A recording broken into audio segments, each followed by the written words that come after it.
अस्सलाम वालेकुम रहमतुल्लाहि व बरकातहू। तो आज हम पढ़ेंगे क्लास 9th का रियल नंबर फर्स्ट चैप्टर जो है उसका आज एक्सरसाइज करेंगे ना, 1 बाय 1 सारे एक्सरसाइज में जो क्वेश्चंस दिए हुए हैं वो भी करेंगे और कुछ ज़रूरी एग्जांपल्स जो हैं उसको भी देख लेंगे इफ़ पॉसिबल। ठीक है, तो 1.1 का जो है हम एक्सरसाइज चैप्टर 1 का 1.1 जो है हम शुरू करने वाले हैं ना।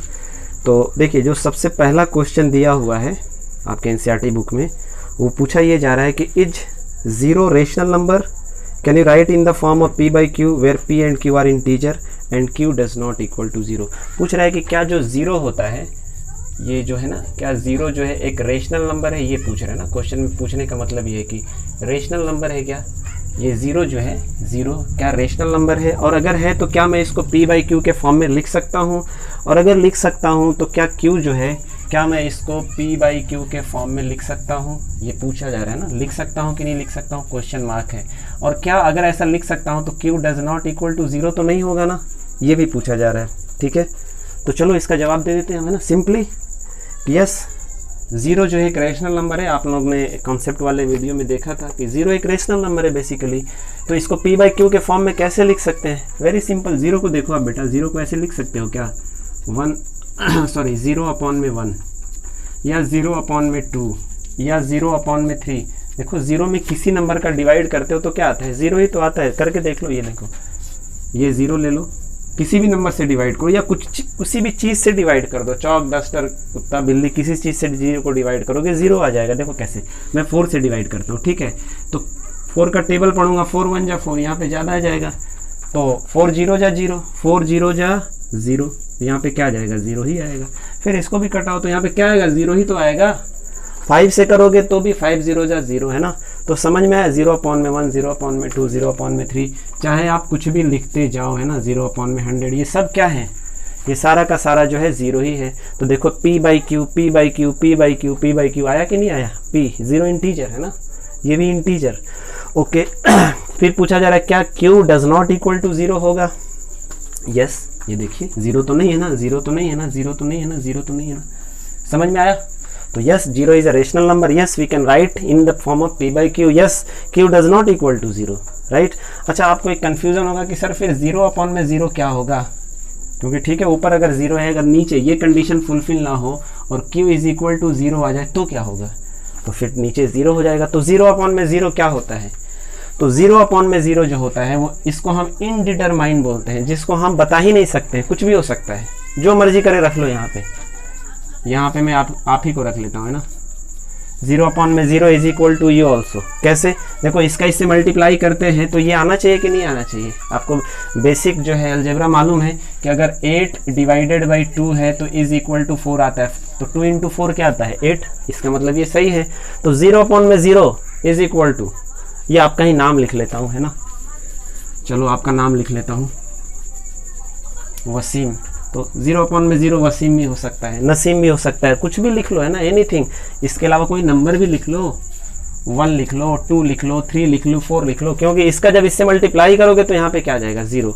तो 1 भी आ सकता है आंसर, 2 भी आ सकता है, 3 भी आ सकता है, 4 भी आ सकता है।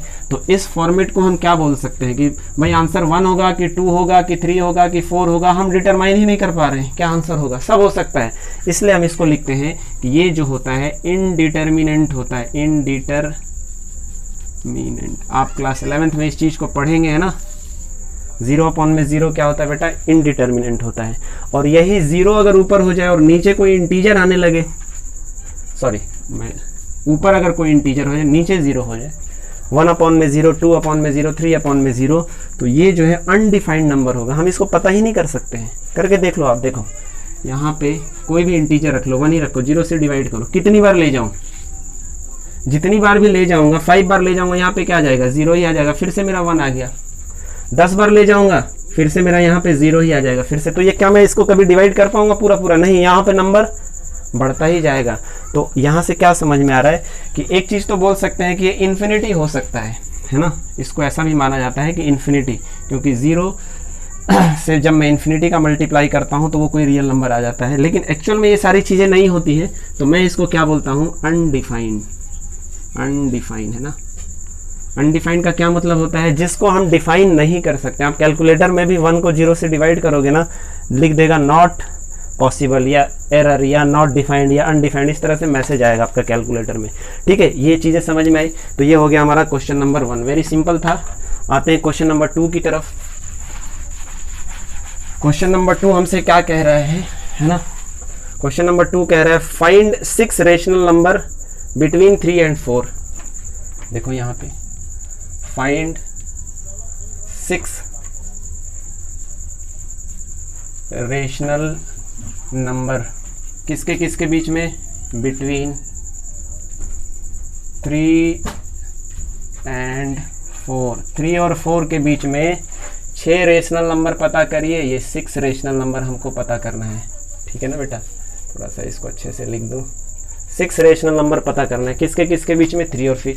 तो मैंने आपको ऑलरेडी बताया है कि कोई भी 2 इंटीजर के बीच में या कोई भी 2 रियल नंबर के बीच में इनफाइनाइट रियल नंबर्स होते हैं।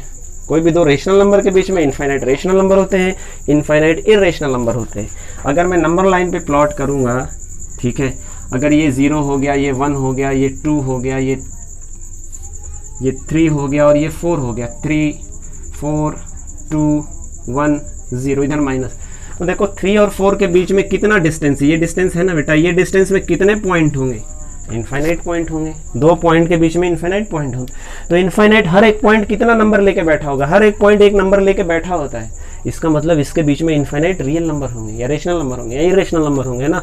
तो मैं इसके बीच में बहुत ही इजीली निकाल सकता हूँ। अब आप कैसे इसको कर सकते हो, देखो सोचो कि अगर मैं इसको 10 पार्ट में डिवाइड कर दूंगा, 10 पार्ट्स में, तो मैं क्या लिखूंगा, 3.1 3.2 3.3 3.4 3.5 एंड सो ऑन, और करते करते करते करते 3.9 एंड 3.10 नहीं होगा, फिर क्या हो जाएगा भाई, 39 के बाद क्या आता है, 40 आता है ना।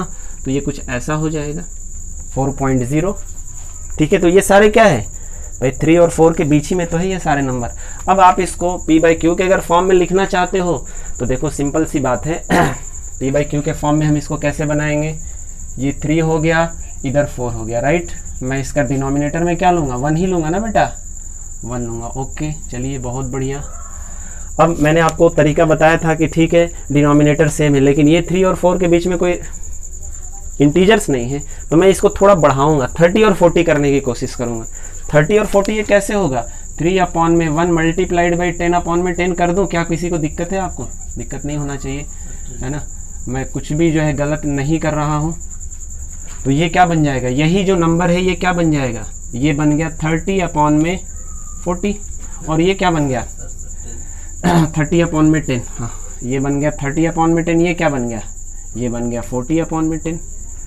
अब इसके बीच में नंबर पता चल गया आपको, है ना, बताने की ज़रूरत है कितने नंबर आएंगे, 31/10, 32/10, फिर 33/10, 34/10।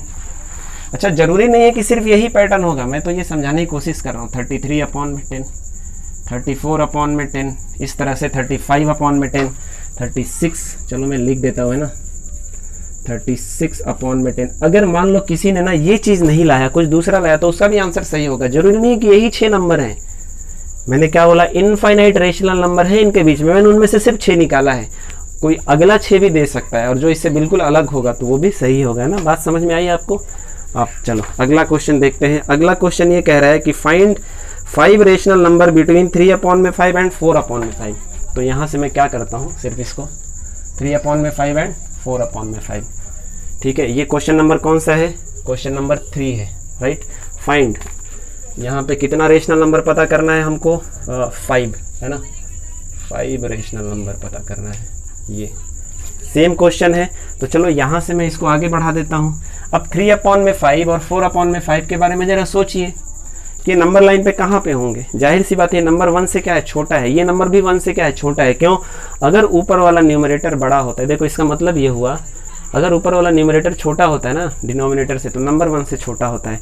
और अगर ऊपर वाला न्यूमरेटर डिनोमिनेटर से नीचे वाले से बड़ा होता है तो नंबर 1 से बड़ा होता है। जैसे ये सारे नंबर, ये सब 1 से बड़े हैं, सब 1 से बड़े हैं ना। तो अब ये 1 से छोटा है, 5 हिस्से में से 3 हिस्सा, जाहिर सी बात है कोई एक चीज़ था 5 हिस्सा किया, उसमें से 3 हिस्सा ले लिया, तो छोटा ही हो गया ना। पूरे से 5 हिस्सा किया, 4 हिस्सा ले लिया, तो ये 1 से छोटा है, मतलब 0 और 1 के बीच में होगा ये। और अगर मैं इसको नंबर लाइन पे डिफाइन करने की कोशिश करूंगा 3/5 को, तो मैं क्या करूंगा, 5 हिस्से करूंगा, 1 2 3 4 और ये 5। 3/5 कहाँ पे आएगा, 3/5 यहाँ पे होगा, ये 3/5 हो गया। 4/5 कहाँ पे होगा, 4/5 ये वाला है, ये। अब देखो इनके बीच में बहुत छोटा सा गैप दिख रहा है, एक ये है और एक है, ये 3/5 ये 4, लेकिन इसके बीच में भी तो इनफाइनाइट पॉइंट होंगे ना। मैं इसको क्या करूँगा, थोड़ा सा खींच के लंबा करूँगा। ये वाले पॉइंट को मैं यहाँ पे ले लेता हूँ और ये वाले पॉइंट को मैं यहाँ पे ले लेता हूँ। अब मैं इसको ऐसे लंबा कर दूंगा, क्योंकि मैंने आपको एक लॉजिक बताया था कि ये पॉइंट और ये पॉइंट के बीच में इनफाइनाइट पॉइंट है। तो इस पॉइंट और इस पॉइंट के बीच में कितने पॉइंट है, इनफाइनाइट। तो मैं इसको लंबा कर सकता हूँ। अब देखो इसमें बहुत सारे पार्ट्स कर सकता हूँ मैं, और निकाल सकता हूँ मैं, बहुत सारे पार्ट्स कर सकता हूँ। और मान लो कि फिर इस पॉइंट को और इस पॉइंट को, इसमें भी इनफाइनाइट पॉइंट होंगे यहाँ से यहाँ के बीच में, इसको भी ऐसे खींच के लंबा कर सकता हूँ। तो वो कॉन्सेप्ट आगे हम समझेंगे, है ना। तो अब इसको सॉल्व कर लेते हैं सिंपली। कैसे सॉल्व करेंगे, वेरी सिंपल, उसी तरह से, है ना। देखो उसी तरह से सॉल्व करेंगे बेटा। ये 3/5 हो गया, डिनोमिनेटर पहले से ही सेम है अगर, तो बहुत ही आसान है। फिर तो क्या करूँगा मैं, देखो 3 और 4 के बीच में कोई इंटीजर नहीं है ना, तो कुछ ऐसा बना लेते हैं। 10 से मल्टीप्लाई कर लूँ क्या, 10 से करूँगा तो चलो कर लो इसको 10 से मल्टीप्लाई ऐसा, और इधर भी कर लो 10 से मल्टीप्लाई, है ना। ये क्या हो गया, ये हो गया आपका 30/50। ये क्या हो गया 40/50। कंसेप्ट आपको समझ चुके हो पहले से ही। 50 में से 30 हिस्सा, 50 में से 40 हिस्सा, तो बीच वाला क्या होगा आप बता सकते हो ना, बताने की जरूरत है। 5 रेशनल नंबर निकाल लेना। चलो मैं लिखता हूँ, एक हो जाएगा 31, इसको थोड़ा आगे कर दूँ यहाँ पे, 40/50। तो क्या हो जाएगा, एक हो जाएगा कॉमा 31/50, 32/50, 33/50, 3 हो गया। फिर चौथा क्या हो जाएगा 34/50, फिर 35/50, 36/50, 38, 39, ये सारा होगा। अगर किसी ने 100 बोल दिया ना, तो मैं क्या करता, 100/100 से मल्टीप्लाई कर देता।